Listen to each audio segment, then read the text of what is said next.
नमस्कार। आज की रियल स्टोरी में आप सबका स्वागत है और चैनल को सब्सक्राइब नहीं किए हैं तो सब्सक्राइब कर लीजिएगा। एक बहुत ही बेहतरीन रियल स्टोरी पे बात करेंगे आज। एक कविता की कहानी है। कविता उत्तराखंड नैनीताल के शहर में रहती थी और उनके पिता प्राइवेट जॉब करते थे। उन्हीं से उनके परिवार का पूरा पालन पोषण चलता था।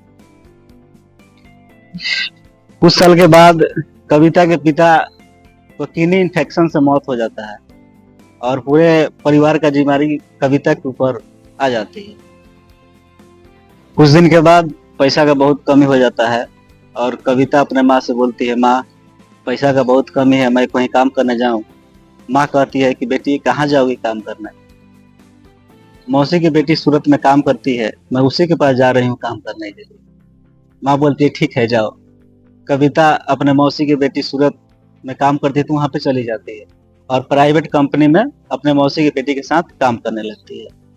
कुछ दिन के बाद कविता के रूम के बगल में एक लड़का रहता था और कविता को बहुत लाइक करता था और चाहता था। कुछ मंथ बाद लड़का ने कविता को मौसी के बेटी से बोला कि मैं कविता को बहुत लाइक करता हूँ और मैं उससे बात करना चाहता हूँ। कविता के मौसी कविता के पास जाकर बोली कि वो लड़का जो बगल में रहता है वो तुमसे बहुत प्यार करता है, बोल रहा है तुमसे बात करने। कविता ने अपने परिवार के देखते हुए कहा कि मैं नहीं उससे बात कर सकती हूँ, मेरे ऊपर परिवार का पूरा जिम्मेवारी है।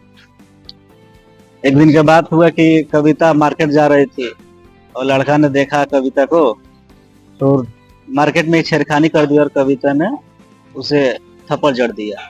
कविता ने मार्केट से लड़के को थप्पड़ मार के चली गई और लड़का गुस्से से चला गया अपने घर।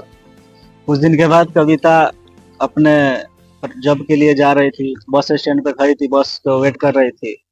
तब तक दो लड़के ने बाइक से आकर उसके ऊपर तेजाब डाल दिया।